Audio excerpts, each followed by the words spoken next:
Sarah Mitchell wiped down the counter for the third time that evening. It was her habit when things got slow. The old diner was quiet now, just the way she liked it after a long day. The dinner rush had ended an hour ago, and only a few people remained scattered across the worn vinyl booths. She had worked at Mel's roadside diner for 3 years now. The small restaurant sat right on Route 9, a long stretch of highway that connected small towns to bigger cities. Truckers stopped here for coffee and pie. Travelers pulled off the road for a quick meal. Local folks came in because they knew Sarah would remember their names and how they liked their eggs. Sarah was 24 years old. She had sandy blonde hair that she always tied back in a ponytail for work. Her uniform was the same as it had been for years, a blue dress with white trim and a white apron. The apron had a small stain on it from earlier when someone's kid had thrown spaghetti. She had tried to wash it out in the bathroom sink, but it was still there. The clock on the wall showed 8:30. Sarah looked around the diner. In the corner booth, Mr. and Mrs. Henderson sat finishing their dessert. They came every Thursday and always ordered the same thing. Meatloaf for him, chicken for her, and they shared a slice of apple pie. They were in their 70s and held hands across the table while they ate. At the counter, a truck driver named Jim sat hunched over his coffee. He was a regular, too. He drove the route 3 times a week and always stopped at Mel's. He never talked much, just nodded and said thank you. Sarah liked the quiet customers. They were easy and never caused problems. Old Pete was in the back. He was the evening manager, a man in his 60s who had worked at the diner longer than Sarah had been alive. He was doing inventory tonight, counting cans and checking what they needed to order. Sarah could hear him moving boxes around in the storage room.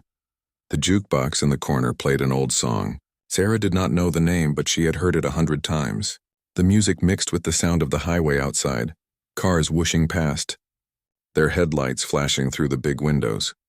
Sarah picked up the coffee pot and walked over to Jim. She refilled his cup without asking. He nodded his thanks. She smiled and walked back behind the counter.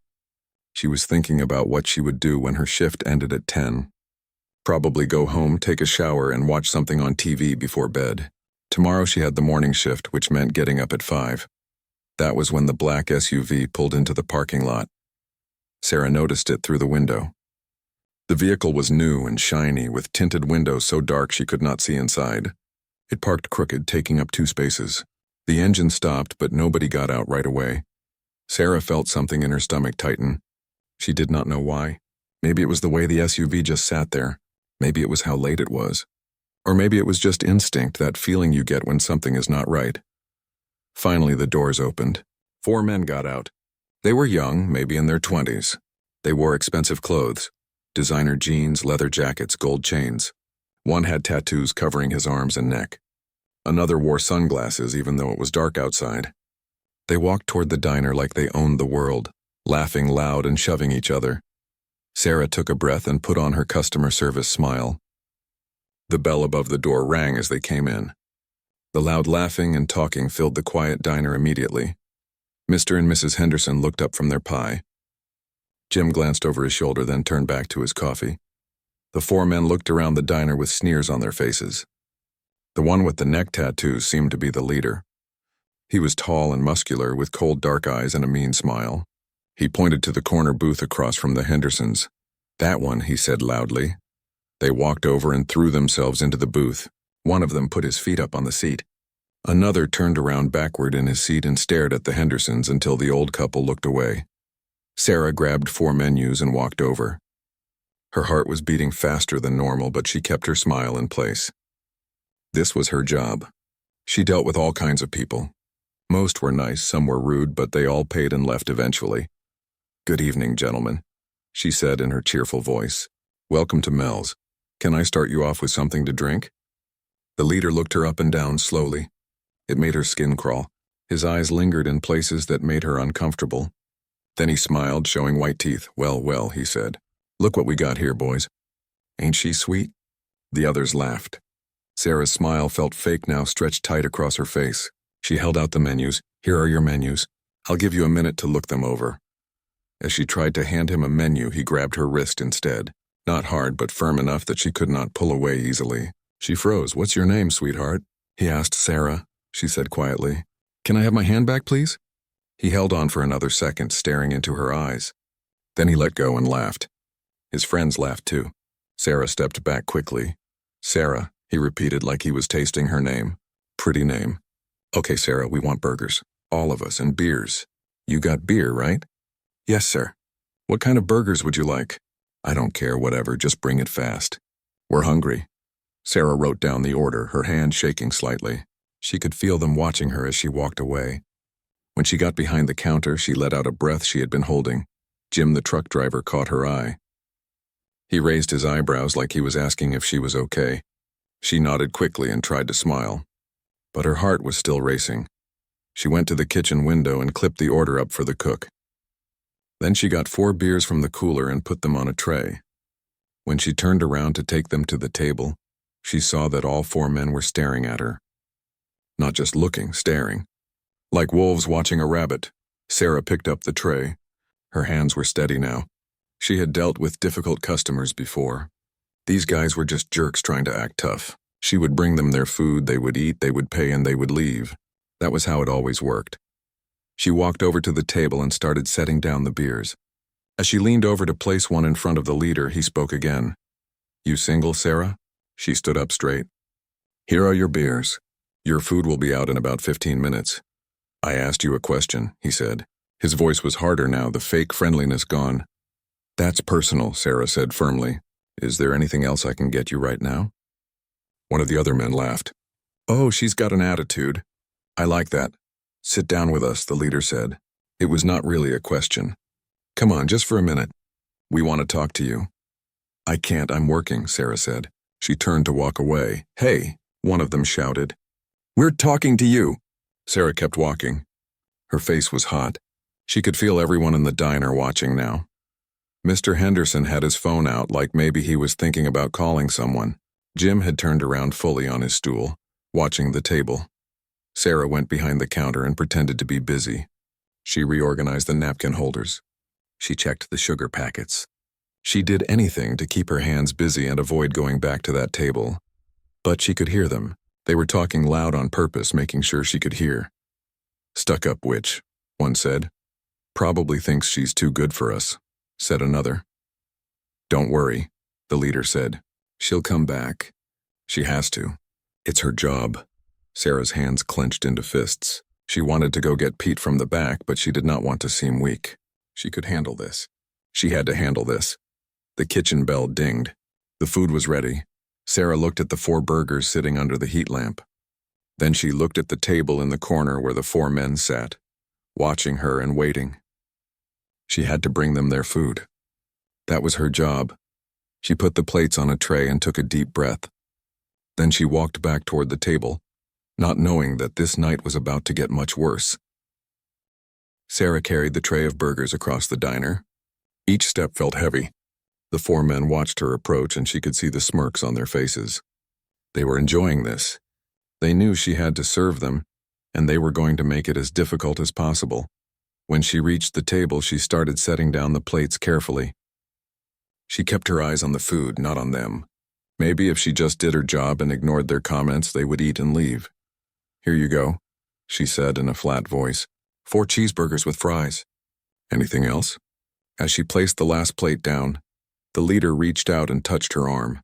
Not a grab this time, but a slow stroke from her elbow to her wrist. Sarah jerked away. Don't touch me, she said sharply. Ooh, feisty, one of the others said, laughing. I definitely like the feisty ones. What's wrong, baby? The leader asked, his voice mocking. I just wanted to see if your skin was as soft as it looks. And it is. Sarah's face burned red, half from anger, half from embarrassment. Enjoy your meal, she said through gritted teeth and turned to leave. Wait, the tattooed leader called out.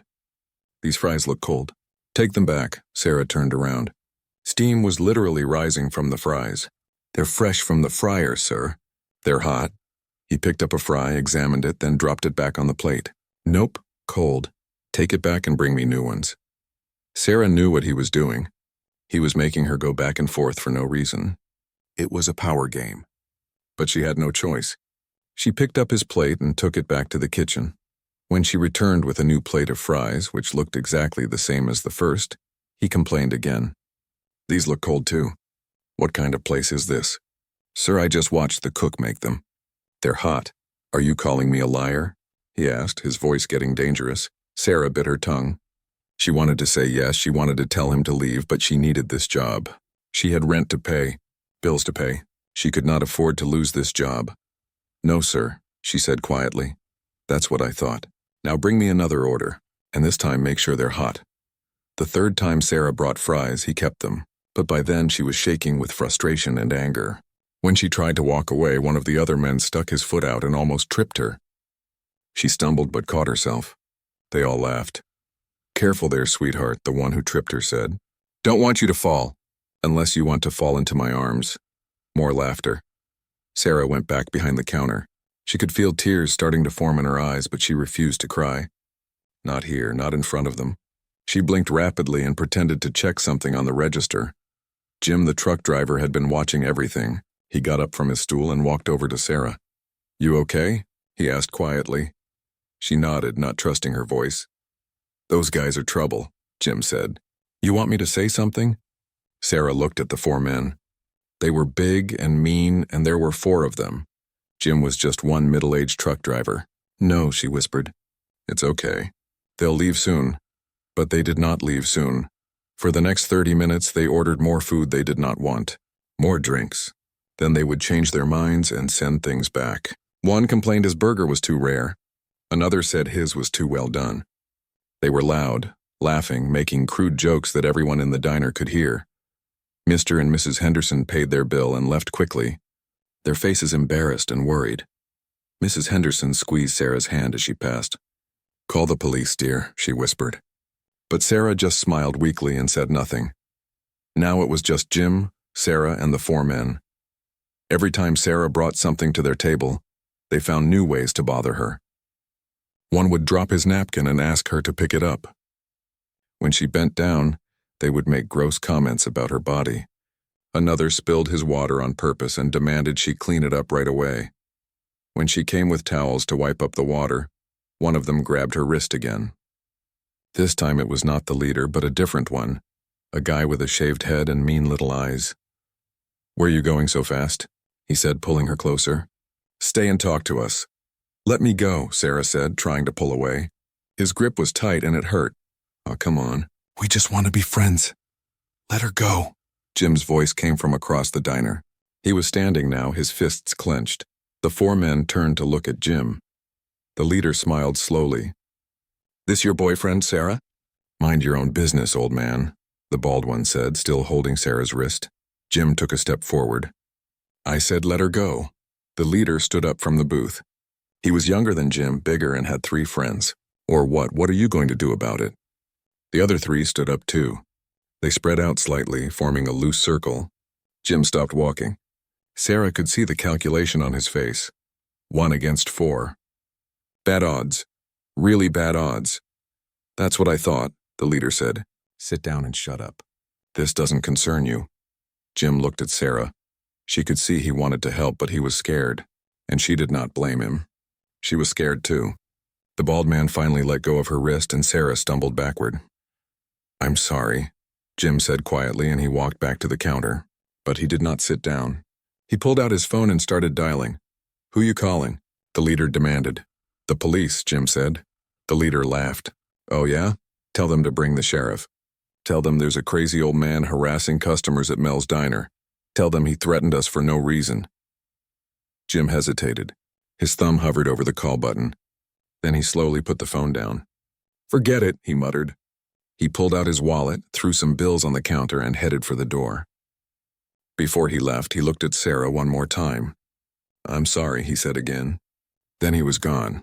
The bell above the door rang as it closed. Now Sarah was alone with the 4 men.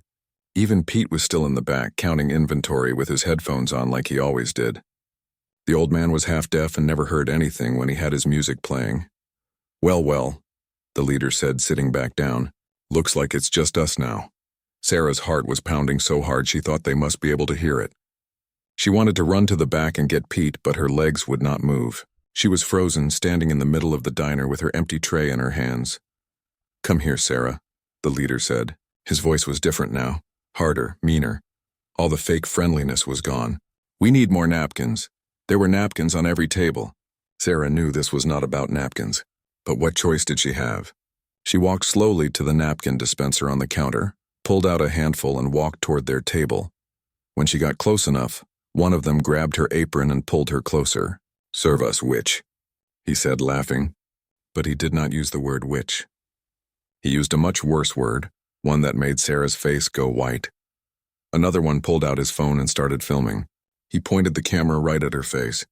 "Smile for the camera, sweetheart. You're going to be famous." "Like, stop it," Sarah said, her voice shaking. "Please stop. Please stop," the bald one mocked in a high voice. "Please, please, please," they all laughed.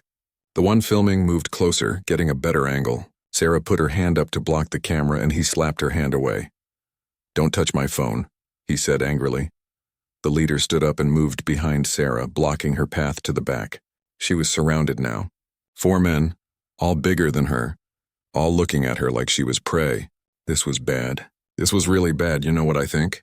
The leader said, his face close to hers. She could smell alcohol on his breath. "I think you need to learn some respect. We're customers. The customer is always right. Isn't that what they say?" "Please," Sarah whispered. "Just leave. I won't charge you for the food. Just go." "Oh, we'll go," he said, eventually. "But first you're going to be nice to us. You're going to sit down and have a drink with us. You're going to smile and laugh at our jokes. You're going to be the kind of waitress we deserve." One of them grabbed a chair from another table and shoved it behind Sarah's legs, trying to make her sit down. She stumbled but stayed standing. "I have to work," she said desperately. "My manager is in the back," the leader finished. "We checked. Old guy with headphones on. Probably can't hear anything. It's just you and us, Sarah, so stop being difficult and sit down." Sarah looked toward the kitchen, then toward the front door. Could she run? Would they chase her? What if they caught her outside in the dark parking lot where no one could see? Tears started running down her face now. She could not stop them. "Please," she said again, hating how weak she sounded. "Please just leave me alone." "Oh, she's crying," one of them said in a baby voice. "Poor little baby. Maybe you should quit this job if you can't handle a little fun." The one with the phone was still filming, capturing every tear, every moment of her fear. Sarah knew this video would probably end up online. People would watch her humiliation. They would laugh. And these men would get away with it because that was how things worked. Just as the leader reached out to grab her arm again, Sarah heard it. At first, she thought it was thunder, a low, distant rumble that seemed to come from far away. But thunder did not sound like that. Thunder did not have a rhythm. The 4 men heard it too. They paused and looked toward the windows. The sound was getting louder, closer. It was not thunder. It was engines. Motorcycle engines. Lots of them. Through the big windows of the diner. The bell above the door rang as the first biker stepped inside. He was massive. Not just tall but wide, built like a bear with shoulders that barely fit through the doorframe. His leather vest was worn and decorated with patches. His gray beard was thick and neat. His eyes swept across the diner, taking in everything in one quick look. Behind him came another biker. Then another. They filed in one by one until 8 of them stood inside the small diner. Some were men, some were women. All of them wore leather vests with the same patch on the back, a fierce eagle with the words Iron Brotherhood MC underneath. Sarah recognized them immediately. They came here every Thursday night. Same time, same order. Coffee and pie all around. They were always polite, always tipped well, and they always called her by name. She had served them dozens of times over the past 3 years. The big man in front was Marcus Thompson, but everyone called him Bear. He was 52 years old with silver in his hair and beard. He had kind eyes usually, but right now those eyes were hard as stone as he looked at the 4 men surrounding Sarah. Sarah felt relief flood through her body so strongly that her knees almost gave out. She was not alone anymore. Help was here. "Evening, Sarah," Bear said in his deep, calm voice. He did not look away from the 4 men. "Everything all right here?" Sarah opened her mouth to answer, but nothing came out. Her throat was tight. She shook her head and fresh tears spilled down her cheeks. That was all Bear needed to see. The other bikers spread out across the diner without anyone saying a word. It was like they had done this before, like they knew exactly what to do. 2 went to stand by the front door. 1 moved to block the hallway that led to the bathrooms and the back door. The others positioned themselves around the dining area, creating a circle with the 4 men in the middle. One of the bikers was a woman with short dark hair and sharp features. Her vest had a patch that said Razor. She moved to stand next to Sarah, putting herself between Sarah and the 4 men. Another woman biker, younger with red hair, came to Sarah's other side. Her patch said Phoenix. "It's okay, honey," Razor said quietly to Sarah. "You're safe now." The 4 men had backed away when the bikers came in. They stood together now, trying to look tough but failing. The leader, the one with the neck tattoos, crossed his arms over his chest. "This is none of your business," he said, but his voice was not as confident as before. Bear took 3 slow steps forward. He was not in a hurry. He moved like someone who had all the time in the world and knew he had the upper hand. When he spoke, his voice was quiet, but everyone could hear it clearly. "That's where you're wrong, son. I'm making it my business." "We're just having dinner," one of the other men said. "We didn't do nothing wrong." Bear looked at Sarah. She was still crying, her hands shaking, her uniform disheveled. Then he looked at the phone one of the men was still holding. "Were you filming her?" Bear asked. The man quickly put his phone in his pocket. "No, I mean, yeah, but just messing around." "It was a joke." "A joke," Bear repeated slowly. He looked at Sarah again. "Does she look like she thought it was funny?" No one answered. Behind Bear, a tall biker with a graying ponytail and a scar across his jaw stepped forward. His patch said Hammer. He did not say anything, just cracked his knuckles loudly. The sound echoed in the quiet diner. Another biker, a black man with a shaved head and arms covered in tattoos, moved to stand beside Bear. His patch read Ghost. He had been in the army, Sarah remembered. He always had perfect posture and called her ma'am. The 4 men looked at each other nervously. They were starting to realize they had made a mistake. A big mistake. "Listen," the tattooed leader said, trying to sound reasonable. "We were just having a little fun. No harm done. We'll just finish our food and go." "You're going," Bear said. "But not yet. First, we're going to have a conversation." "About what?" the bald one asked.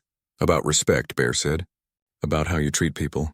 About how real men act." The leader's face hardened. "Who the hell do you think you are? You can't tell us what to do. We'll leave when we want to leave." Bear smiled, but it was not a friendly smile. It was the kind of smile a predator gives before it attacks. "You can try to leave. That door's right there."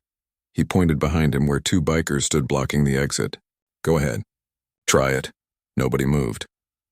Razor, the female biker next to Sarah, spoke up. "I'm former military police," she said, pulling out her phone. "I've already photographed your license plate. Got a clear shot of all your faces, too, so even if you run, we know exactly who you are." "That's right," Phoenix added. "My brother's a cop in the next county. 1 phone call and I can have officers here in 5 minutes. You want to explain to them why you were harassing a young woman." The 4 men looked trapped now. Their eyes darted around, looking for an escape that was not there. They were surrounded by 8 angry bikers who were bigger, stronger, and clearly not backing down. Bear took another step closer. Now he was right in front of the tattooed leader. They were almost the same height, but Bear seemed bigger somehow. More solid. "More dangerous. I've got a daughter," Bear said quietly. "She's about Sarah's age, 25. She's a good girl, works hard, trying to make something of herself. And you know what? When she's at work, I worry about her. I worry that she'll run into guys like you. Punks who think it's funny to scare women, who think they're tough because they can make a girl cry." The leader tried to hold Bear's stare but looked away after a few seconds. "So when I see something like this," Bear continued, "when I see a girl being treated the way you were treating Sarah, it makes me angry. Real angry. Because that could be my daughter. That could be anyone's daughter." "We get it," the bald one said quickly. "We're sorry, we'll go. Just let us go." "Oh, you'll go," Bear said. "But first some things need to happen." "You understand?" The 4 men nodded. "Good," Bear said. He turned to Sarah and his expression softened. "Sarah, honey, did these gentlemen pay for their food?" Sarah shook her head. Her voice came out as barely a whisper. "No, not yet." Bear nodded and turned back to the men. "First thing, you're going to pay your bill, and you're going to leave a tip. A good tip. 50%. You understand? 50%? One of them protested. Shut up, the leader hissed at him. Then he looked at Bear. "Fine, 50%. Second thing," Bear said. "You're going to apologize to Sarah. A real apology. Not some fake sorry. You're going to mean it." The 4 men looked at each other. The leader sighed and turned to face Sarah. "We're sorry," he said flatly. "Not good enough," Razor said sharply. "Try again, and this time look her in the eyes." The leader's jaw clenched, but he did as he was told. He looked directly at Sarah. "We're sorry for how we treated you. It was wrong. We shouldn't have done it." The other three mumbled their apologies too, none of them making eye contact. Bear waited, then nodded slowly. "Third thing, delete that video right now. Take out your phone and delete it. And if I find out you posted it anywhere, if I see it online, we're going to have another conversation. And you won't like that conversation." The man with the phone pulled it out with shaking hands. He opened his photo gallery, found the video, and held up the phone to show everyone as he deleted it. "There, it's gone." "Fourth thing," Bear said. "You're never coming back here, ever. You see this diner, you drive past. You don't stop, you don't come in, you don't even look at it. Are we clear?" "Yeah," the leader said. "We're clear." "And fifth thing," Bear said, his voice getting harder. "If I hear about you bothering anyone else, any woman, anywhere, I will find you. My club has chapters in 4 states. We have friends everywhere. We will find you, and we will make sure you understand that what you do has consequences." Hammer, the biker with the scarred jaw, stepped forward and handed something to Bear. It was a business card. Bear held it up so the 4 men could see. "This is my cousin," Bear said. "He's the sheriff 2 counties over. We have dinner every Sunday. I'm going to tell him about tonight. I'm going to give him your plate number, your descriptions, everything, so you're on his radar now. You mess up again anywhere in this area and he'll know about it." That was not entirely true. Bear's cousin was the sheriff, but he probably would not actually do anything unless the men broke the law again. But the 4 men did not need to know that. All they needed to know was that they were being watched. "Now," Bear said, stepping back, "pay your bill, leave your tip, and get out of my sight." The tattooed leader pulled out his wallet with shaking hands. He counted out bills way more than the meal cost, and threw them on the table. "That enough?" he asked. Sarah quickly calculated in her head. With tip, it came to almost double the bill. She nodded. "Then we're done here," the leader said. He and his 3 friends moved toward the door. The bikers blocking the exit stepped aside just enough to let them pass. As they walked out, Bear called after them. "Remember what I said." "We're watching." The bell rang as the door closed. Through the window, everyone watched as the 4 men practically ran to their black SUV. They climbed in and the engine roared to life. The tires squealed as they backed up too fast, almost hitting one of the motorcycles. Then they were gone, speeding out of the parking lot and onto the highway. The diner was silent for a moment. Then Sarah's legs finally gave out. Bear stood up from where he had been crouching next to Sarah and turned to face Pete. The old manager looked confused and worried as he took in the scene. His gray hair was messy from wearing headphones, and he had a clipboard in his hand from doing inventory. "Pete," Bear said calmly, "there was a situation. 4 guys were giving Sarah a hard time, harassing her. We took care of it." Pete's face went pale. "Oh no, Sarah, honey, are you okay?" He rushed over to her. "Why didn't you come get me?" Sarah wiped her eyes with her apron. "You were in the back." "I didn't. I thought I could handle it." "Handle it?" Pete looked angry now, but not at Sarah. At himself. "That's my job. I'm the manager. I should have been out here. I'm so sorry, Sarah. I'm so sorry." "It's not your fault," Sarah said, though part of her wished he had been paying attention. But Pete was 65 and half deaf. He always wore his headphones when he did inventory because the music helped him concentrate. How could he have known? Razor brought over the glass of water and handed it to Sarah. "Drink this. Take your time. You're safe now." Sarah took the glass with trembling hands and drank. The cold water felt good on her throat, which was sore from holding back tears for so long. Bear looked at his crew. "All right, everyone. Let's give Sarah some space. Grab your usual seats." The bikers nodded and moved away, settling into their regular spots. Some took booths, others sat at the counter. They had been coming here every Thursday for 2 years, ever since Bear had discovered the diner on a long ride. They always came after their weekly club meeting, usually around 8 or 8:30. Same time, same people, same order. Phoenix stayed with Sarah, keeping a comforting hand on her shoulder. The young woman with red hair had kind eyes and a gentle voice. "You did nothing wrong," she told Sarah. "You know that, right? Those men were the problem. Not you." Sarah nodded, but inside she felt ashamed. Why had she frozen? Why hadn't she been stronger? Why had she let them treat her that way? Phoenix seemed to read her mind. I know what you're thinking, she said. I've been there. When I was 19, I worked at a bar. Group of guys harassed me for hours. I felt so stupid afterward, like I should have done something different. But the truth is, you can't fight 4 men alone. You did what you had to do to stay safe. That's smart, not weak. She's right, Razor added, pulling up a chair to sit across from Sarah. I was military police for 10 years. I've seen this kind of thing too many times. Groups of men who think they can do whatever they want because there's no one to stop them. You being polite and trying not to make it worse? That was the right move. Things could have gotten dangerous. Sarah looked up at the 2 women. Both of them were strong and confident. Razor had short dark hair and muscles in her arms from years of military training. Phoenix had scars on her knuckles that suggested she knew how to fight. If anyone could have stood up to those men, it would be these 2. But they were not judging her for not fighting back. They understood. Thank you, Sarah said quietly, for being here, for helping me. I don't know what would have happened if you hadn't shown up. Don't think about that, Phoenix said firmly. Nothing happened. You're okay. That's what matters.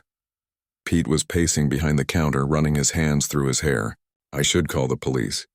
We should file a report. Those guys should be arrested. Bear walked over to the counter. It's Sarah's choice. But if you want my opinion, Pete, those boys got the message. They were scared. They won't come back. But they harassed her, Pete insisted. That's illegal. They should face consequences. They did face consequences, Ghost said from his seat at the counter. The biker with the shaved head and military bearing looked serious. They got humiliated in front of people. They got scared. Their pride got hurt. Sometimes that's more effective than a night in jail. Hammer, the biker with the scarred jaw, nodded. If Sarah wants to press charges, we'll back her up. We all saw what happened when we walked in. We'll be witnesses, but going through the legal system is hard. Takes time, takes energy, and a lot of times guys like that get a slap on the wrist and walk away. Sarah thought about it. The idea of going to court, facing those men again, having to tell the story over and over to police and lawyers, it made her feel exhausted. She just wanted to forget this night ever happened.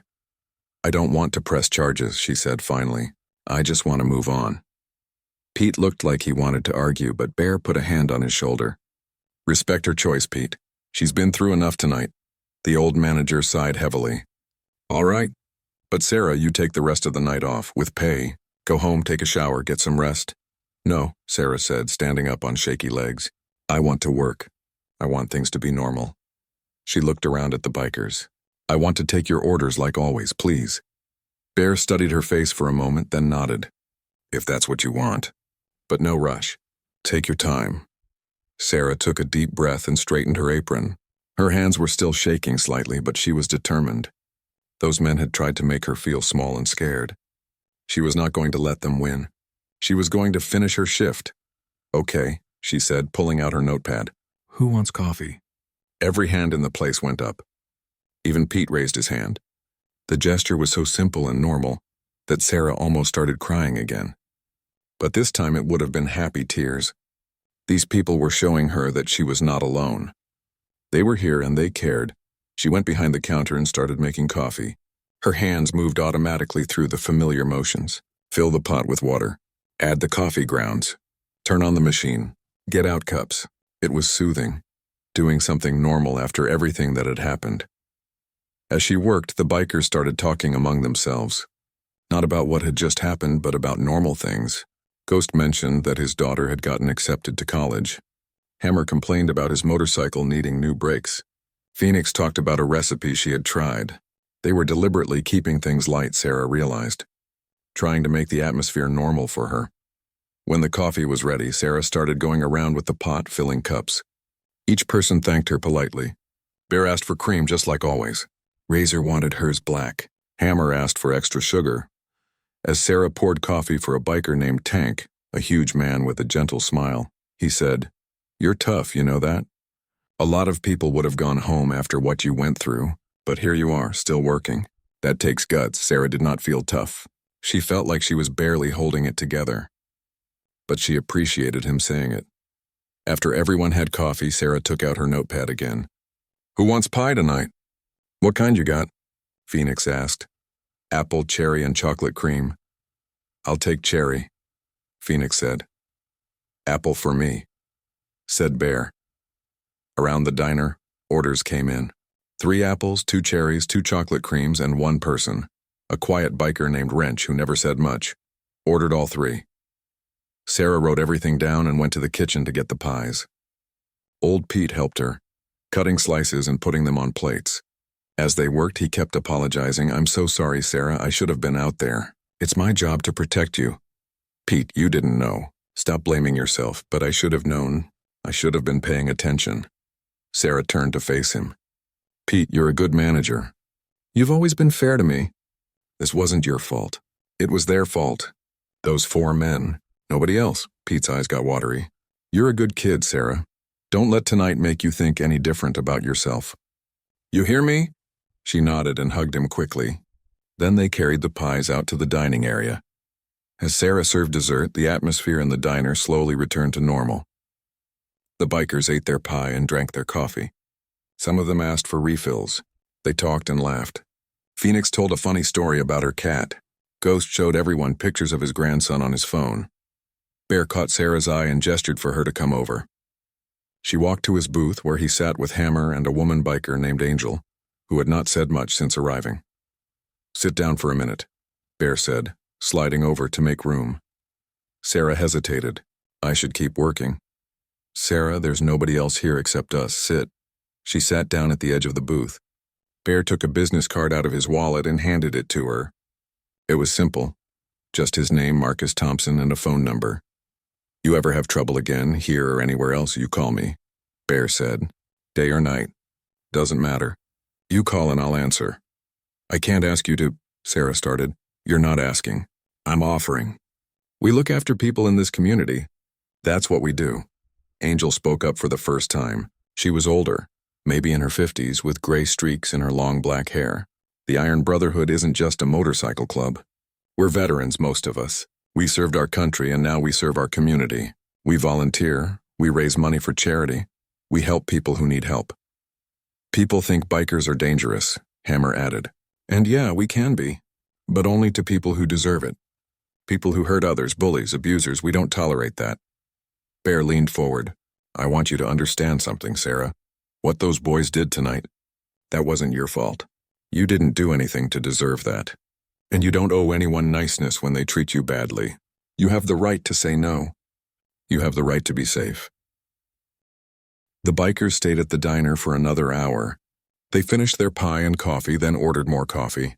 Sarah moved between tables, refilling cups and clearing plates. Slowly, the tightness in her chest eased.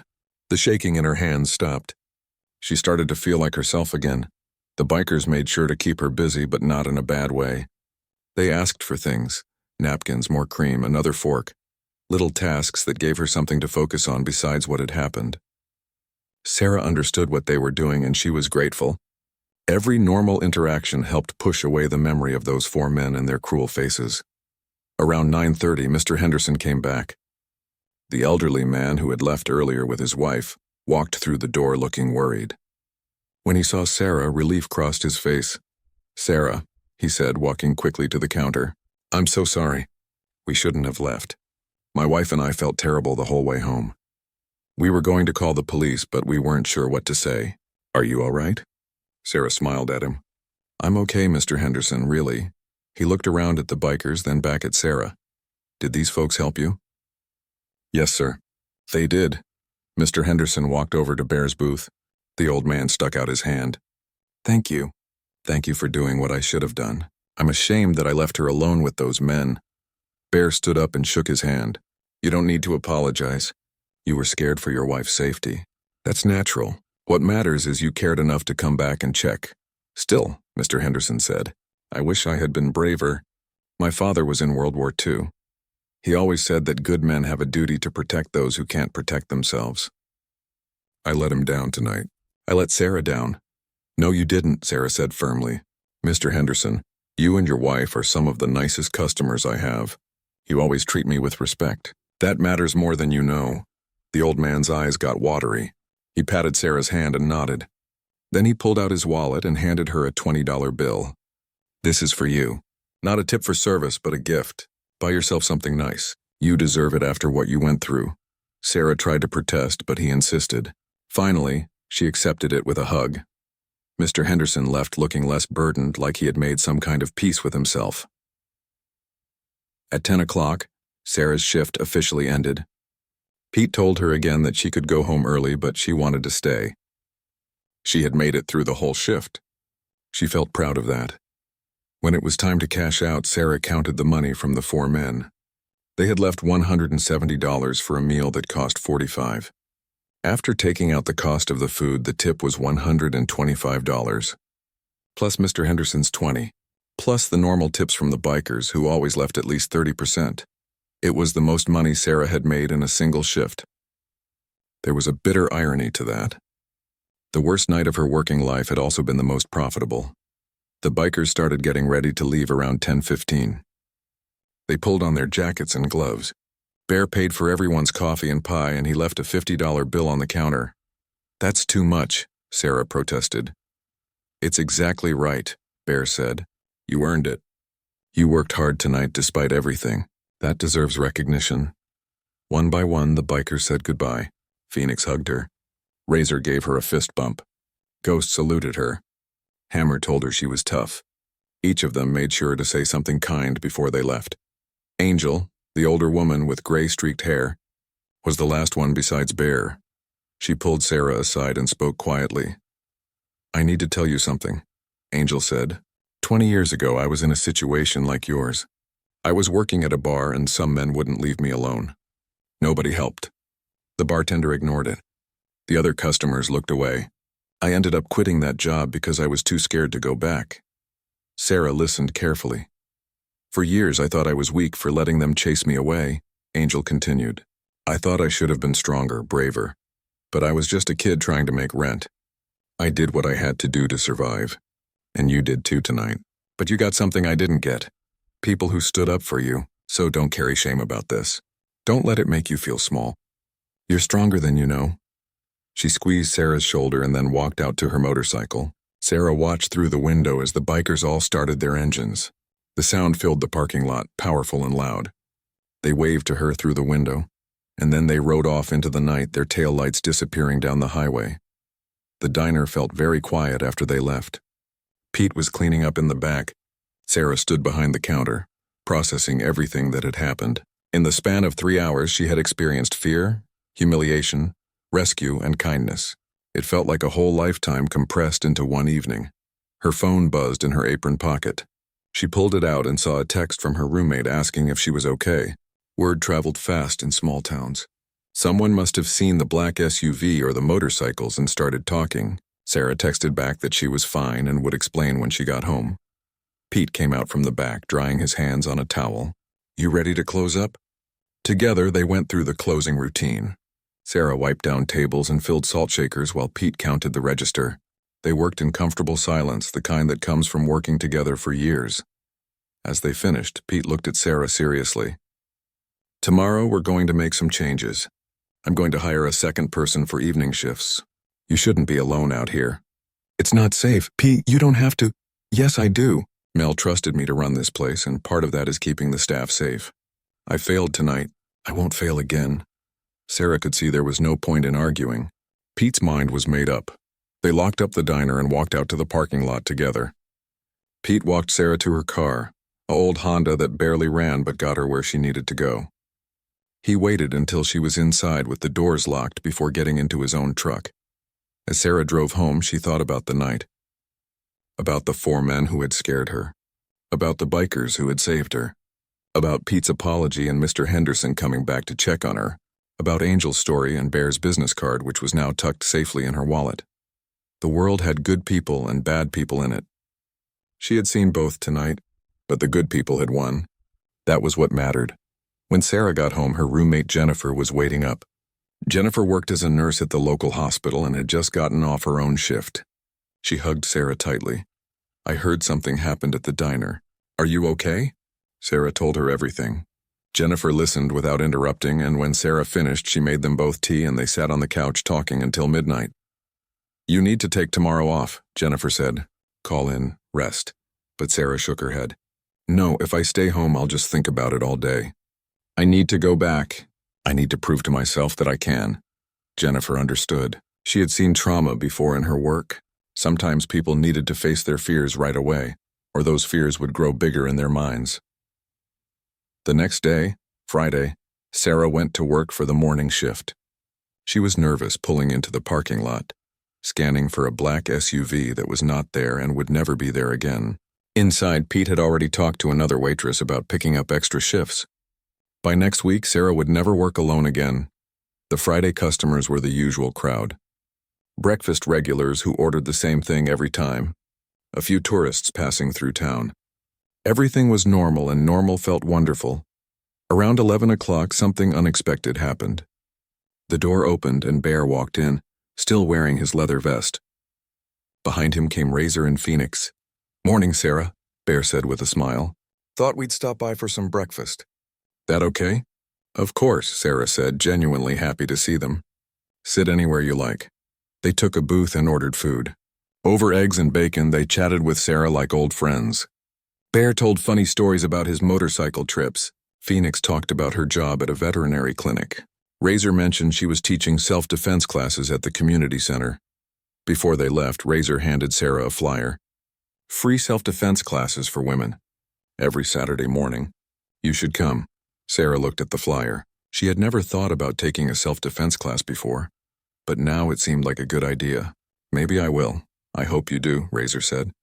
"It's not about learning to fight. It's about confidence. About knowing you have options. About not feeling helpless." After they left, Sarah looked at the flyer again. Then she tucked it into her apron pocket. She thought she might actually go. The rest of Friday passed without incident. Saturday too. Sunday was Sarah's day off, and she spent it relaxing and trying not to think about Thursday night. On Monday, something changed at the diner. New customers started coming in. People who said they had heard about the incident and wanted to support the place. Word had spread through the community about what the bikers had done. People respected that. They wanted to be part of a place where people looked after each other. Business picked up so much that Pete had to hire not one but 2 more people. Sarah went from working 6 days a week to 5, and she was making more money because of the increased tips. By the next Thursday, Sarah was nervous again. Would the bikers come back? She hoped so, but she was not sure.